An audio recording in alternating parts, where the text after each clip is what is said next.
In 1930, the kitchen was 8 feet by 10. No separate rooms. Just one wall, one stove, 6 people, and a table that somehow always held supper. The food industry never tells you this. America's poorest families ate some of its most complete, resourceful meals, not despite poverty because of it. Nothing was wasted. Every scrap saved, every plant known, every bone used. This wasn't survival cooking. It was an unwritten science, passed through women in dirt floor cabins across the American South. They may not have read books, but they understood food better than most experts today. 25 suppers. All real, all remembered only because somebody's grandmother refused to let them disappear. Number 25. Vinegar pie. When fruit was out of season, which in Texas and Arkansas kitchens was most of the year. Vinegar, sugar, butter, and eggs baked into a custard that tasted, against every expectation, like lemon. No lemons required. No citrus anywhere near the cabin. Just a woman who understood acid and sugar well enough to fake a flavor she'd maybe never even tasted fresh. This was not improvisation born of ignorance. This was chemistry, taught by nobody, learned by necessity, passed down anyway. Number 24. Clabber and cornbread. A cow that gave only a little milk still gave milk, and in Alabama and Georgia kitchens with no icebox, that milk soured fast in the summer heat. Most families today would pour it out. Sharecropper families let it sit, thickened it into something between yogurt and cottage cheese, and ate it crumbled over yesterday's cornbread. Cool and tangy against the warm crumb. There was no refrigeration in 1930s tenant cabins. There was only knowledge which kind of sour was food and which kind was poison. That line was taught, not guessed. Number 23. Fried green tomatoes. At the end of summer in Georgia and Alabama, tomato vines were always loaded with green fruit that would never ripen before frost. Rather than let them rot on the vine, they got sliced thick, dredged in cornmeal, and fried crisp in a skillet. Tart, hot, crackling at the edges. This was not a delicacy. This was fruit that wouldn't make it to market, rescued before it went to waste. Today it's a $14 appetizer at the same kind of Southern Revival restaurant that once would have called this trash food. Number 22. Fried cornmeal mush. Breakfast mush, cornmeal boiled soft in water until it thickened, got poured into a loaf pan and left to set overnight on Texas and Arkansas tenant farms. By supper time it had firmed up enough to slice, sliced thick, fried in lard until the outside went crisp and the inside stayed soft as custard. It became an entirely different meal from the same pot. One pot. 2 meals. That is not a recipe. That is math done by a woman with almost nothing to work with. Number 21. Souse meat. Hog head cheese. If you want the company store name for it, hog killing time came once a year, usually the first hard frost, and nothing about the animal was wasted. Not the head, not the feet, not the skin. The head meat got simmered for hours in Mississippi Delta and Louisiana kitchens until it fell apart, packed into a loaf pan with vinegar and pepper, and chilled until it set into something you could slice clean. Today we call it terrine and charge $16 to $18 a plate at restaurants with exposed brick walls. Grandma called it not wasting the hog. She was right. Everything she knew was right. Number 20. Buttermilk and crumbled cornbread. On the leanest nights across the rural South, supper came in a glass. Yesterday's cornbread crumbled by hand into cold buttermilk, eaten with a spoon while it slowly went soft. The sound of that spoon against glass, the way the crumbs swelled and softened, bite by bite. This was not a sad meal. This was protein, calcium, and calories, assembled from things already in the house, costing nothing extra. That is not deprivation. That is engineering. Number 19. Sorghum sopping biscuits. In the hill country of eastern Tennessee and Kentucky, families grew their own sorghum cane and pressed it themselves every fall, boiling the juice down into a syrup dark as molasses and twice as deep in flavor. A biscuit split open, syrup poured slow into the well of it. That was dessert. That was the sweetness that closed out a hungry day, and it cost about 10 cents a quart, grown and made on the family's own ground. Here's what the food industry doesn't want you to know. There's a difference between sugar you buy and sugar you grow. The second kind tasted like it belonged to you. Joseph Goldberger spent 15 years of his life trying to convince the United States government that this diet was killing people. By 1916, he had proven it in laboratories and prisons across the South. A diet of corn, fatback, and molasses, repeated meal after meal with nothing fresh to break it up, stripped the body of niacin and produced a wasting disease called pellagra. It killed thousands of Southerners a year. Goldberger had the evidence. Southern officials rejected it for over a decade because admitting the cause meant admitting the poverty. It wasn't until 1937, 8 years after Goldberger died, still fighting for the answer, that scientists at the University of Wisconsin finally proved him right. The food industry didn't fix this. The government sat on a known cure while people died of a meal they had no other option but to eat. That is not an accident. That is a choice made by people who were never the ones going hungry. Number 18. Field peas and cornbread, black-eyed peas, Crowder peas, whatever the garden plot produced, simmered low with a piece of fatback until the broth turned rich and the peas went tender, ladled over cornbread still warm from the skillet. Eastern North Carolina and the South Carolina Low Country built entire summers around this dish. Nobody in that kitchen knew the words complete protein. They just knew that peas and corn together kept a body working in the cotton fields from sunup to sundown. That is not a coincidence. That is generations of trial and error condensed into a single bowl. Number 17. Poke salad with fatback every spring, a tall weed with purple-veined stalks, pushed up along fence lines and creek banks across Appalachia and the Ozarks. Pokeweed is toxic raw. It has to be boiled, drained, and boiled again, sometimes 3 times, before it's safe to eat. Get it wrong and it makes you sick. Get it right, and wilted in fatback, it tastes like spinach with iron in its blood. This was not folk superstition. This was knowledge passed mother to daughter, the kind of botanical precision that decided whether a family ate free greens or went to the doctor they couldn't afford. They knew things about poke salad that we will spend the next 50 years trying to remember. Number 16.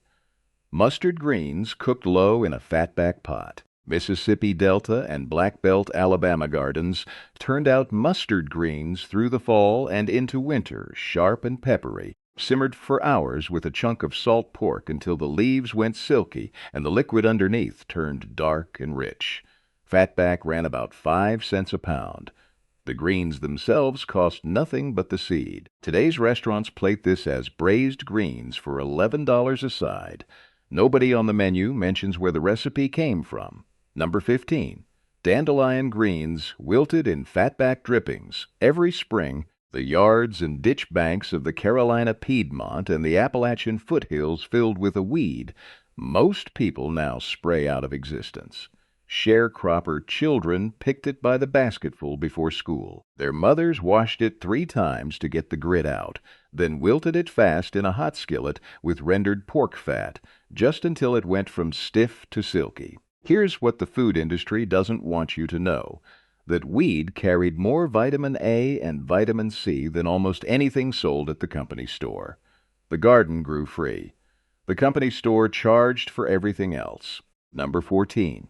Okra and tomatoes stewed down together. This dish only exists where okra actually grows, which means it belongs to the lower Mississippi Valley and nowhere else with quite the same authority. Garden okra, sliced into rounds, simmered with tomatoes. Fresh in summer, canned the rest of the year, until the okra's natural thickening turned the whole pot silky. Specific geography, specific season. A dish that could not have been invented anywhere the climate didn't allow it. Number 13. Cracklin cornbread, hog-killing season left behind cracklins. The crisp, rendered bits of pork skin and fat left over from making lard. Folded straight into cornbread batter across the Alabama Black Belt and the Mississippi Hill Country. They turned a plain pone into something with crunch breaking through every soft bite. Nothing about the hog went in the trash. Not the fat, not the skin, not what was left after the fat was rendered out of it. Number 12. Streak-o-lean and milk gravy, a single strip of salt pork, striped with fat and lean, which is exactly where the name comes from. Fried in Tennessee and Kentucky kitchens until crisp, then pulled from the pan so the drippings could be turned into gravy with flour and milk. That gravy, poured thick over biscuits, stretched one strip of meat costing about 8 cents a pound into a meal that fed 6 people. That is not progress. What replaced this? That is the loss of knowing how to make almost nothing go, almost all the way around a table. The company store kept the books, and the books never came out in the sharecroppers' favor. Furnishing merchants across the Cotton South advanced food, seed, and supplies against the next harvest, then charged interest rates between 25 and 65% on those advances. A family could work from sunup to sundown for an entire growing season and still owe money at settlement time every single year by design. In 1930, while these families were grinding their own corn and rendering their own lard from animals they raised themselves, a company called Chelsea Milling started selling a box of pre-mixed corn muffin batter under the name Jiffy. It promised to save women time on a task that, for these families, was never the burden the advertisement assumed it was. It was the one part of the system that actually belonged to them. The company store could charge 65% interest on flour. It could not yet charge for the knowledge of how to turn a bag of cornmeal into a meal for 6. That came later, number 11. Red-eye gravy and biscuits. Eastern Tennessee and Appalachian kitchens turned ham drippings and a splash of black coffee into a thin, dark gravy that cut the salt of country ham and pooled around a split biscuit. The secret ingredient was never a secret. It was whatever was already sitting in the pot from breakfast, repurposed instead of thrown out. There was no recipe card for this. There was only a woman who knew that nothing in her kitchen got wasted twice. Number 10. Hog jowl and black-eyed peas across the Carolinas and Georgia. Jowl meat, the cheek of the hog, cheap at about 4 cents a pound, simmered low with black-eyed peas until both went tender and the broth thickened into something dark and savory. Families served it for New Year's for luck. They served it every other week the rest of the year because it was cheap, filling, and good. Today it shows up as black-eyed pea hummus, $9 a plate at a wine bar that has never heard the words hog jowl spoken out loud. Number 9. Chitlins. Chitterlings. If you're being formal about it, the small intestines of the hog, cleaned for hours, and it took hours, real labor, real patience, then simmered until tender and finished crisp in a hot pan. Mississippi, Delta, and Louisiana families made this at hog-killing time because the alternative was throwing away a part of the animal that still had nourishment in it. This was not poverty desperation. This was an entire cuisine built on a single principle.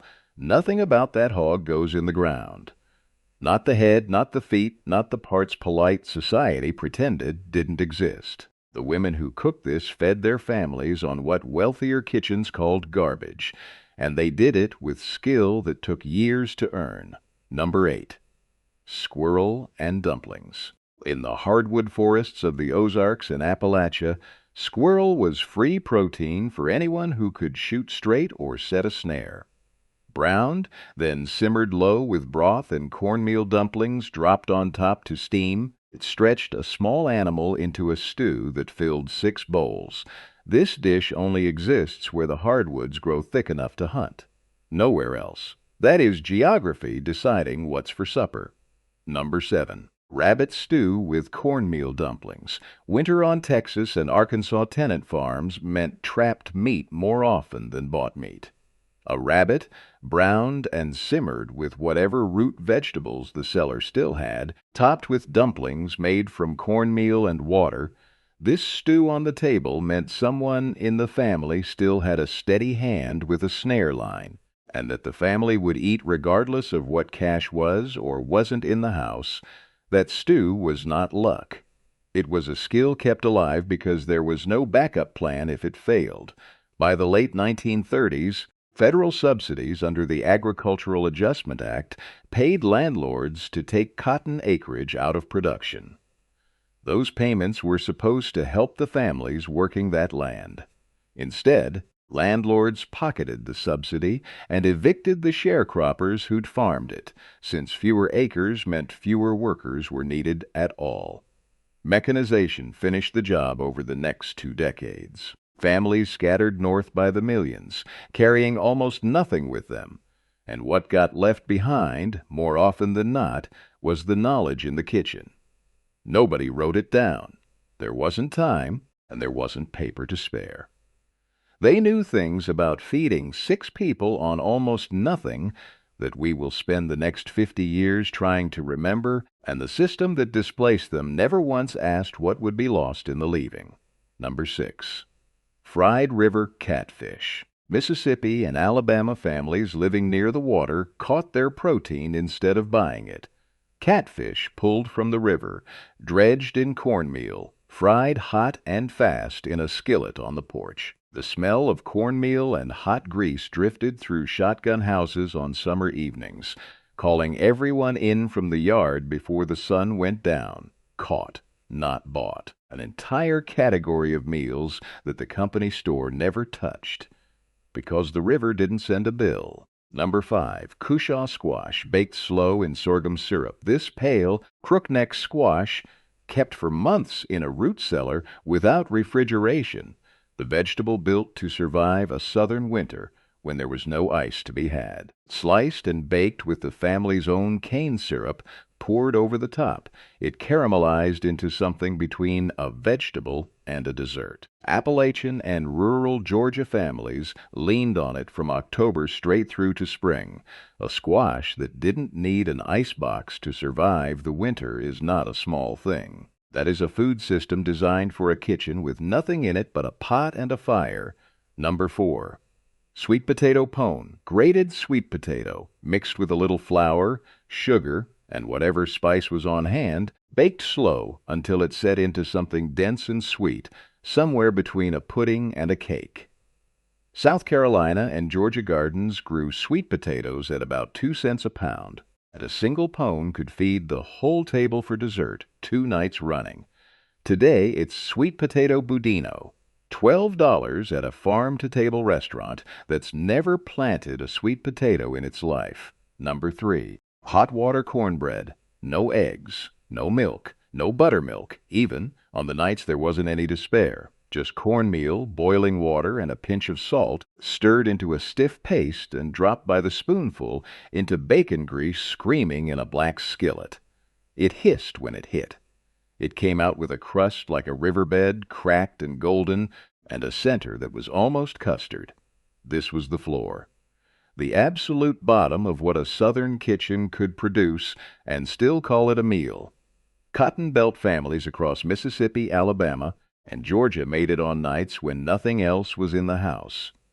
Cornmeal ran about 3 cents a pound in 1933, and a pound could feed a family of 5 for 2 days if it had to. Grandma just called it cornbread. She didn't call it deprivation. She called it Tuesday, number 2. Buttermilk pie.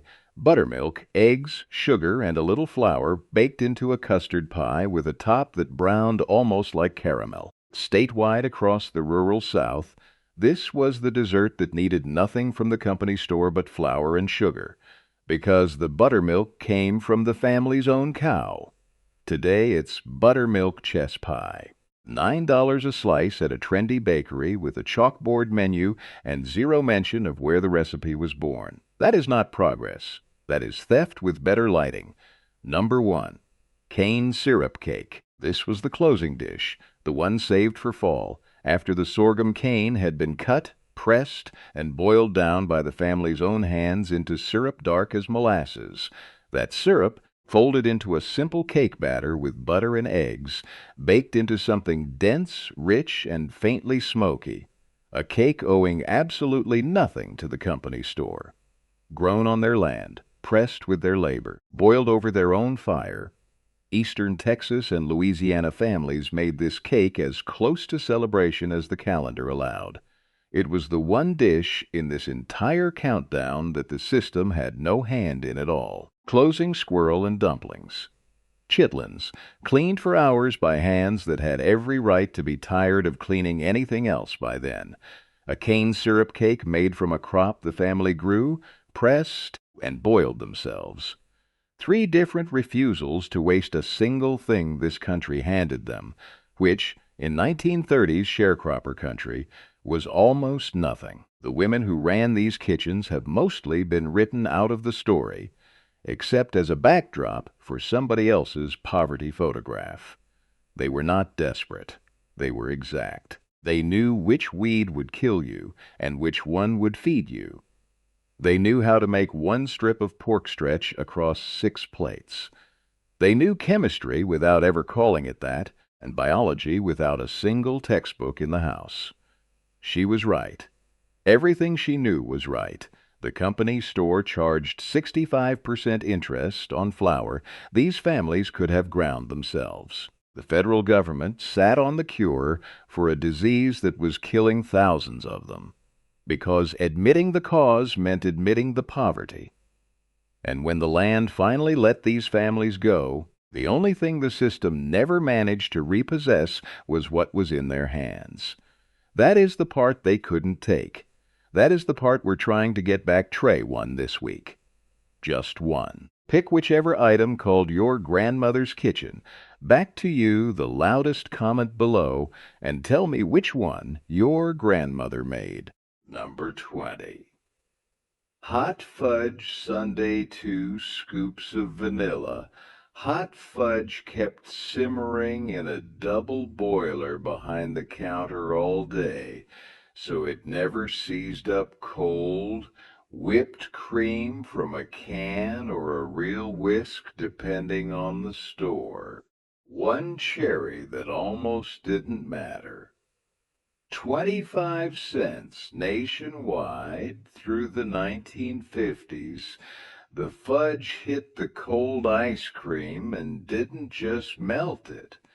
It cracked it in thin, dark lines, while the whole thing started to slide slightly toward the edge of the dish. You had maybe 90 seconds before it stopped being a sundae and started being soup. And everybody at that counter knew it, and ate fast, and didn't apologize for it. Number 19. Club sandwich turkey, bacon, lettuce, tomato. 3 slices of toast stacked into 2 full layers, held together with toothpicks topped in colored cellophane, cut into 4 neat triangles. 35 to 40 cents nationwide through the 1950s. The most expensive sandwich on most counter menus, and the one you ordered when you wanted the whole row of stools to notice. It was a small performance disguised as lunch. The height of it, the toothpicks standing up like little flags. The fact that it took both hands and a fair amount of dignity to eat without losing a slice of tomato down your sleeve. Nobody needed 3 slices of bread to feed 1 person. They wanted it anyway, and for 40 cents, the counter let them have it. Number 18.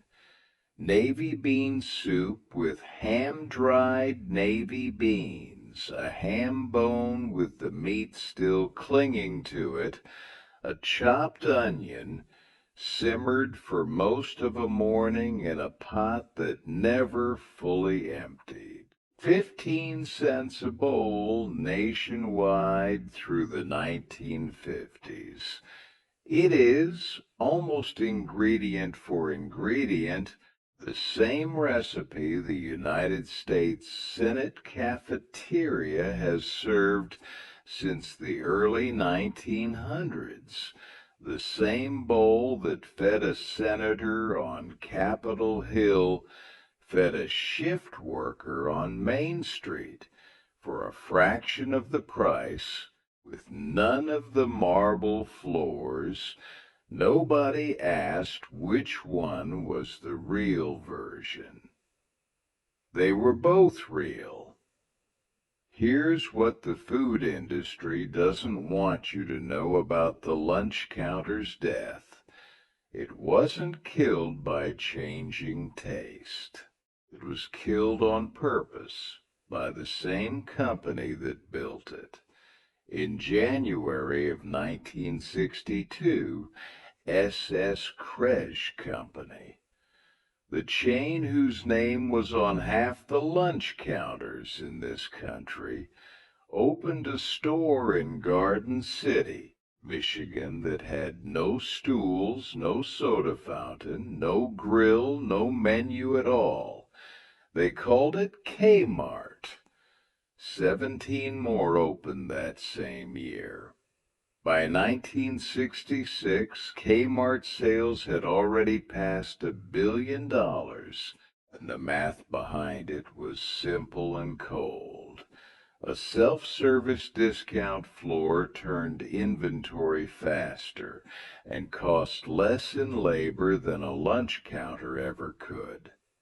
No cooks, no dishes, no stools to bolt to the floor. For the next 25 years, Craig's stores didn't close all at once. They were converted, one downtown location at a time, the counter ripped out, the grill sold for scrap, the space refit for housewares and toys at a higher margin per square foot. By 1987, the Krej name was gone entirely, sold off, absorbed. The lunch counter that fed 3 generations of Americans for a nickel and a dime had been quietly engineered out of existence by its own parent company, because a hot bowl of soup will never turn a profit the way a shelf of plastic toys does. They didn't lose the counter. They cashed it out, number 17. The egg salad sandwich, hard-boiled eggs, pressed through a wire egg slicer until they fell into neat coins, a spoon of mayonnaise, a whisper of dry mustard, white bread with the crusts trimmed away. 15 cents nationwide. Through the 1950s, the sandwich ordered by women on their lunch hour, who wanted something light enough to eat in gloves, without unbuttoning a single one of them first. You could hear the egg slicer before you saw the sandwich, that quick metallic snap 6 times, then silence, followed by the soft scrape of a fork mashing the coins down just enough to hold the mayonnaise without turning to paste. It was a small, precise piece of kitchen choreography that nobody behind the counter thought twice about, performed dozens of times a day without a single wasted motion. Number 16. The chicken salad sandwich, diced chicken, celery for the crunch, just enough mayonnaise to hold it together, served on white bread with the lettuce peeking out the side. 20 to 25 cents. 5 to 10 cents more than the egg salad, which made it the sandwich you ordered on payday, not the Tuesday before it. Some counters poached the chicken themselves first thing in the morning. Others bought it already cooked from the butcher next door, and regulars could tell the difference in the first bite without ever asking which it was. It was a small luxury wearing a humble disguise, and everyone at the counter understood the difference without anyone saying a word about it. Number 15. Vegetable beef soup. Stew beef browned first, then potato, carrot, tomato, whatever the produce truck had dropped off that week, simmered low behind the counter from the moment the doors opened. 15 cents a bowl in farm towns across the Midwest through the 1950s. No two pots were ever quite the same, because the soup was built around whatever didn't sell off the produce stand the day before, which meant the menu board said vegetable beef soup every single day, and never once meant the exact same bowl twice. You smelled it from the sidewalk before the door even swung shut behind you. That smell did more advertising for the lunch counter than any sign in the window ever could, pulling people in off the street who hadn't planned on stopping at all.